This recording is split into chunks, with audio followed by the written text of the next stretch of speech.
Miseensa waldaa kana jechuudha. Wanti waaqayyoon naaf godhee waa'ee harmee kootiidha. Harmee koo nama faana wal kassasti turte. Yeroo baay'ee gara hincinni kanadha. Yaa bargaachu. Dhimma maaliitiin wal kassasu? Waa'ee lafaatti dhuma irratti. Harmee koo si'a lama gubbootti kenne daanyota gubboo nyaachisanii harmee koo si'a lama akka itti faradamu godhan. Zuuraa sadaffaa gubboo nyaachisanii tokko itti faradamu godhan. Yeroo meeqa itti faradame? Si'a lama harmee koo itti faradame. Eessatti? Aanaa hincinni. Aanaa Daabargaa. Isaan booda harmee kootti faradameet achiin harmeen koo ammas oliyyannoo fudhattee oliyyannoo sana immoo Ambootti gad dabarsan. Achiin booda harmeen koo amaanyii miti ortodoksiidha. Isaan gooftaan qaban ortodoksiidha. Qaban. Garuu waaqayyo akka gargaaru nama mana waraqata achitti faradame sana fudhadheen waldaa kana dhufe. Yoo guyyaa sanbataa ture guyyaansaa. Dhufee tanan akka namoonni as ba'anii nu kadhadhaa jechaanii jiru Paaster Magarsaadhanii. Xumura sagantaa irratti jechuudha.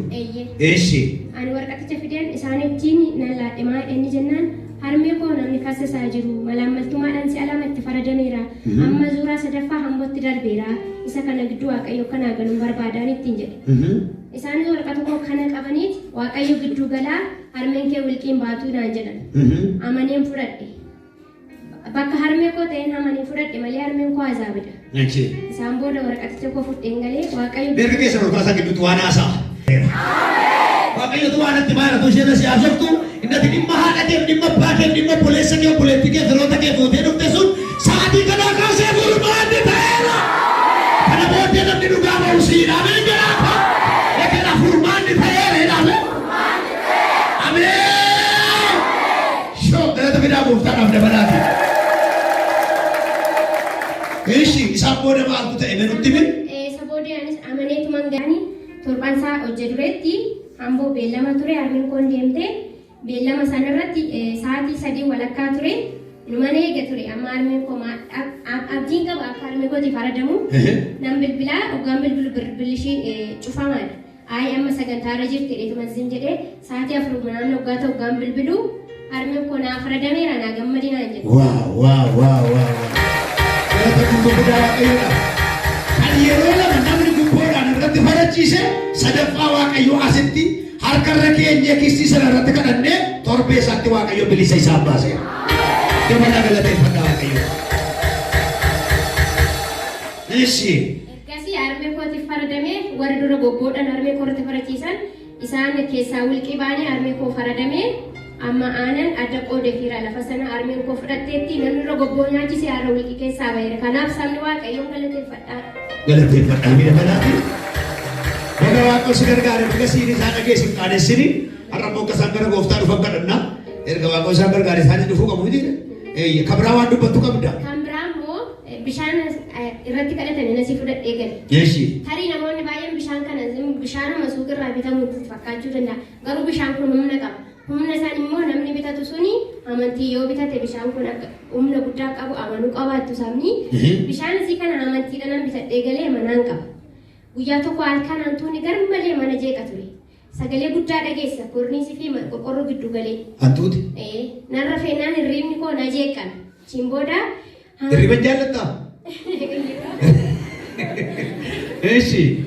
Achiin rafuu waan hin dadhabeef waa tokko naa dhufe. Bishaan mana kana jiru bishaan akkasumaan odoo hin taane dhiiga gooftati humna qaba. Bishaan kana yoo mana kana keessa facaase hantuunni kun hin dhaabata kan jedhu amantiin qabaadhe. Isaan booda hirriiba koo irraa ka'een bishaan sana qadaaduu alaanditti naqeen yaa waaqayyo kun dhiiga keetti hafuurri kun hafuura hamaadha mana koo irra haa dhaabbatu hirriiba koo jee godheen bishaan sana mana koo keessan facaase. Facaaseen galee ciise. Galee hoggaan ciisu hirriibni na fudhatee nan rafe. Ganama yoon ka'u waxamadii xamadeen ture hantuuticha qabeera. Galata guddaa fi waaqayyoodha. Isheen hin jeeqamte si waan salphaatti ilaaltu kan. Isaan booda gaafa lammataas akkasuman godhee gaafa sadaffaa garuu hantuunni suni bacirraa isheen dhaabbate jechuudha. Isaan booda nan eegee torban tokko nan eegee torban lama nan eegee. Inni huwwattee galgala keessummaadha sila. Waxamadicha xamadeen taa'ee garuu waaqayyo bishaan sun bishaan miti dhiiga waaqayyooti achi keessa goree hojjete hantuunni sun hin dhabame torbee lama darbeera ergasii sagaleen hantuuta sanii dhagaamne waaqayyo bishaanicha kana keessa goree dinqee hojjeteera. Kanaaf sabni galata fidaa fi beekumstaadhaaf. Ameen. Warri kan dubartanii ameen. Kanaafuu waaqayyoon maal jechuu barbaadda dirribee? Waan jechuu barbaadu waaqayyo bara baraan haa galatoomu. Ameen. Garuu sabni gochuu kan barbaadu bishaan asii kana isa namni bakkeetti attee deemtaa maal jedhu isa gurratti qabu miti. Maal warra akkas jedhu suni hafuurri waan keessa galee jiruuf arraba isaanirraa wanti gaariin hin bahu waan ta'eef jechoota mandaraa achumatti dhiistanii bishaan sana amantiidhaan fudhatu dhukkubsataa irratti haa ta'u wanta hamaa irratti haa ta'u amantiidhaan bishaan sana caatan yoo ta'e waaqayyo bishaan sana keessa goree kiyyoo diinaan diigaa kanaaf itti fayyadamaa isiniin jechuun barbaada. Eebbifamu waaqayyo si haa eebbisu manni kee bilisa bahe.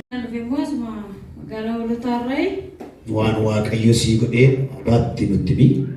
wanti waaqayyo naa godhee waa'ee obboleessa kootiitiin dhugaa ba'uu dhufee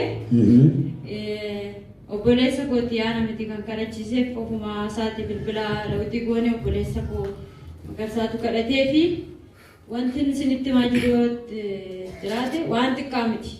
Abbaa argeef waan xiqqaa miti isiniif qallaalee yookaan immoo xiqqaa ta'uu danda'a. Wanta namni kamuyyuu nama gargaaruu hin dandeenye. Namni waan baay'ee nama gargaaruu danda'a garuu dhimmi isaa dhimma namni nama gargaaruu danda'u miti. Dhimma dubartoonni keessaayyuu gaafa mucaa nama daamutti baay'ee ciniinsuun namatti baay'ata. Baay'ee cinqii qaba. Anaaf amma sani wanti nama isinitti himaa jiru fuula waaqayyoo dhaabadhee obboleessi koo hojiidhaaf lafa fagoo jiraata.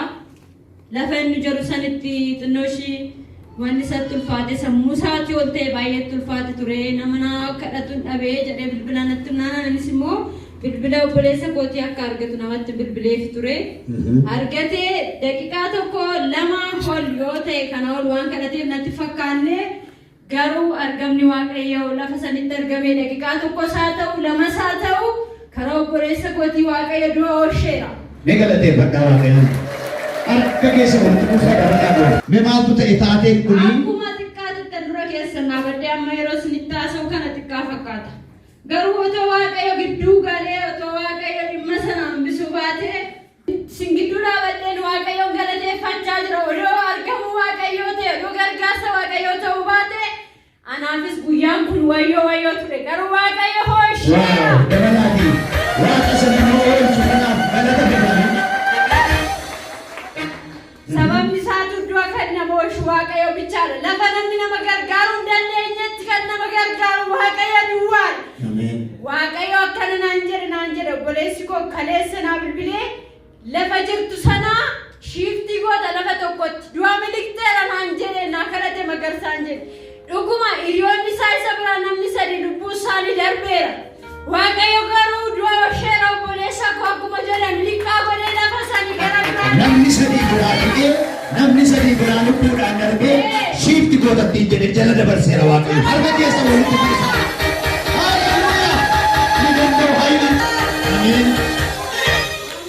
Inni sadeemuuf jedhe dhiisee gara iddoo biraa dhaqee waaqayyo dubbate. Inni sadeemuudhaa kee lafa biraatti deemuudhaa kee lafa deemuudhaa sangaate sanan deemtuuti iddoo jijjiirraa ta'eera jala miliqxa naan jedhe jala miliqee du'a hoole.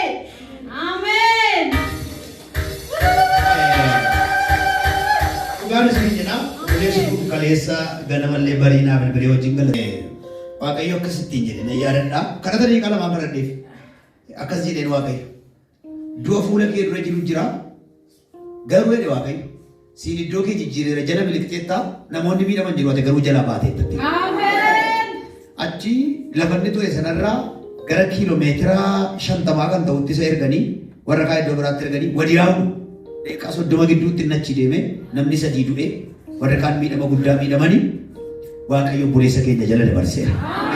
Dabala harka keessa mataa keessan walitti buusaati. Kanaaf waaqayyoon maal jechuu barbaaddeeti? Waaqayyo maal barbaadare galata duwwaa jira na gargaaraatii galateeffatu.